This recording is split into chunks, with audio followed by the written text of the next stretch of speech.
എല്ലാവർക്കും നമസ്കാരം. ദേവീസ് ബ്ലോഗിലേക്ക് സ്വാഗതം. ഇന്ന് ഞാൻ ഉണ്ടാക്കുന്നത് അധികമാരും കണ്ടിട്ടില്ലാത്ത ഒരു പലഹാരമാണ്. അതിന് ഗോതമ്പാണ്. സൂചി ഗോതമ്പല്ല, സാധാരണ ഗോതമ്പ്. ഈ ഗോതമ്പ് അത് ഒരു 3-4 മണിക്കൂർ വെള്ളത്തിലിട്ട് കുതിർത്തി വെച്ചേക്കണതാണ്. ഇതിനി നമുക്ക് അരച്ചെടുക്കാം.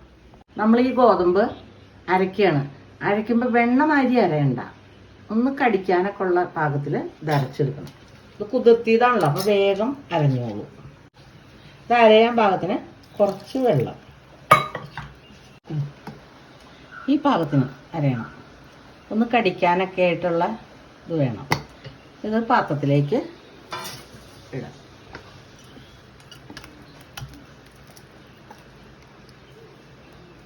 വെള്ളം അധികം വേണ്ട കേട്ടോ. ബാക്കി കൂടി അരച്ചെടുക്കട്ടെ. ഇനിയിപ്പോൾ അതെ ചുമന്നുള്ളിയാണ് കേട്ടോ. ചുമന്നുള്ളി തന്നെ വേണം, സവാള സ്വാദം ഉണ്ടാവില്ല. ചുമന്നുള്ളി, മുളക് ചതച്ചത്, അരക്കണ്ട, ഒന്ന് ചതഞ്ഞാൽ മതി. ചതച്ചാണത് കറക്കി എടുത്താൽ മതി. ഇതിങ്ങനെ ചതയണം, ഇങ്ങനെ ചതച്ചിട്ട് ഇതിലേക്കിട്ട് മിക്സ് ചെയ്യണം. അപ്പം ഉള്ളിയും മുളകും ചതച്ചതിട്ടു. ഇനി ആവശ്യത്തിന് ഉപ്പ്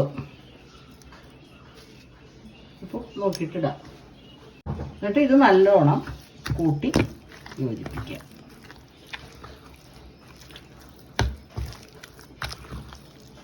പിന്നെ എരിവ് പോരെങ്കിൽ ഇത്തിരി മുളക് പൊടി ചേർക്കാം കേട്ടോ. ഇതിൽ കുറച്ച് നോക്കിയിട്ട്, ചതച്ച മുളകിന് എരിവില്ലെങ്കിൽ നമുക്ക് കുറച്ച് എരിവ് ചേർക്കാം. അപ്പോൾ നമ്മൾ അരച്ച മാവ് ഉണ്ടാ, ഇനി നമ്മൾ അപ്പം ചൂടുകയാണ് കേട്ടോ. അത് ആദ്യം കുറച്ച് വെളിച്ചെണ്ണ ഒഴിക്കുക. ഇരുമ്പിൻ്റെ ചട്ടി കേട്ടോ നല്ലത്.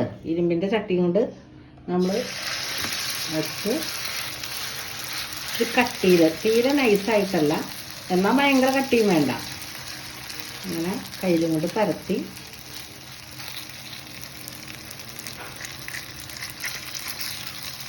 ചെറു തീയിൽ, അധികം ഭയങ്കര തീ വേണ്ട, ചെറിയ തീ കിടന്ന് വേകണം.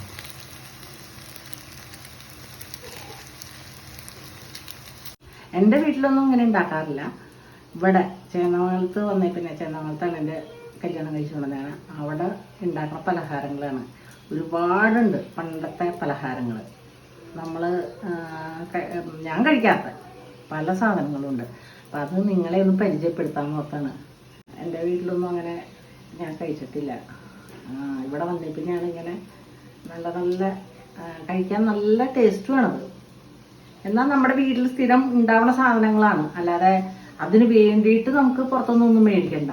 ഇപ്പോൾ ഗോതമ്പൊക്കെ ആണെങ്കിലും നമുക്ക് ഇപ്പം റേഷൻ കടയിൽ നിന്നൊന്നും കിട്ടൂല. പണ്ടൊക്കെ കിട്ടുമായിരുന്നില്ല.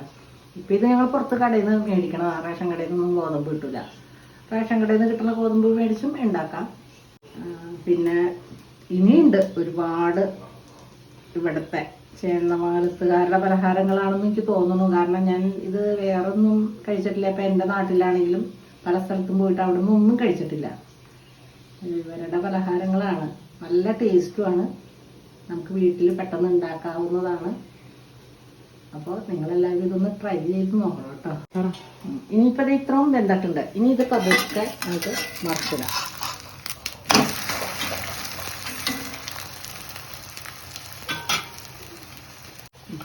കുറച്ച് വെളിച്ചെണ്ണ ഒന്ന് ഒഴിച്ചു കൊടുക്കണം. പിന്നെ കൊളസ്ട്രോൾ ഉള്ളവർക്കൊന്നും പറ്റൂല കേട്ടോ. ഇത് കൊളസ്ട്രോൾ ഉള്ളവർക്കൊക്കെ ഇത്തിരി വെളിച്ചെണ്ണയൊക്കെ കൂടുതൽ, വെളിച്ചെണ്ണ കുറച്ച് ഒഴിച്ച് ഉണ്ടാക്കാം, പക്ഷേ ടേസ്റ്റ് ഉണ്ടാവില്ല. നല്ലോണം വെളിച്ചെണ്ണയൊക്കെ ഒഴിച്ച് അത് ഉണ്ടാക്കി കഴിഞ്ഞാൽ നല്ല ടേസ്റ്റാണ്. നല്ല ഇതായിട്ട് അരയാനും പാടില്ല കേട്ടോ. ഒരുപാട് ഇതായിട്ട് അരയാനും പാടില്ല. ഉള്ളി, ചുവന്നുള്ളി, ചതച്ച മുളക്, വേണമെങ്കിൽ ഇത്തിരി മുളക് പൊടിയും കൂടിയും ചേർക്കാം. ഇത് മതിയില്ല. ഈ ഗോതമ്പ് നമുക്ക് റേഷൻ കടയിൽ നിന്ന് മേടിച്ചു, അപ്പോൾ ഇത്തിരി വെള്ളത്തിലിട്ടു, നല്ല ടേസ്റ്റാണ്. അങ്ങനെ പല അപ്പങ്ങളുണ്ട്.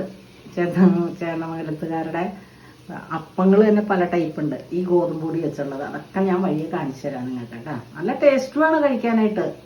ഇത് നിങ്ങൾ ഉണ്ടാക്കി നോക്കിയിട്ട് കമൻറ്റ് ചെയ്യണം കേട്ടോ എങ്ങനെയുണ്ടെന്ന്. ഇത് കണ്ട, ഇത് നല്ലോണം വെന്തു കേട്ടോ. അധികം സമയമൊന്നും വേണ്ട അത് വേവാനായിട്ട്. ചെറു തീ കിടന്ന് വേണം.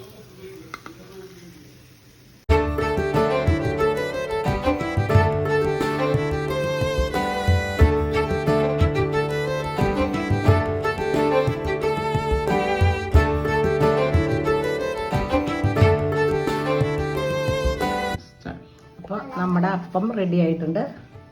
അത് കഴിക്കുകയാണ്. അത് ഇങ്ങനെ പപ്പടം കൂട്ടിയാണ് കേട്ടോ കഴിക്കേണ്ടത്. പപ്പടം കൊടുക്കുക, അപ്പം കൊടുക്കുക.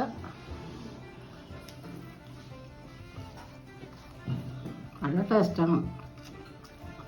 അപ്പം എല്ലാവരും ഇങ്ങനെ ഉണ്ടാക്കി പപ്പടം കൂട്ടി, വെറുതെ തിന്നാനും നല്ലതാണ്. പപ്പടം കൂടി കൂട്ടിയാൽ നല്ല ടേസ്റ്റാണ്. അപ്പം ഇതെല്ലാവരും ഉണ്ടാക്കി കഴിച്ച് അഭിപ്രായം കമൻ്റായിട്ട് രേഖപ്പെടുത്തുക. നല്ല ടേസ്റ്റാണ്.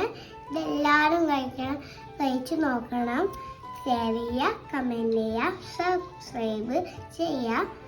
എല്ലാവരും ലൈക്ക് ചെയ്യട്ടെ.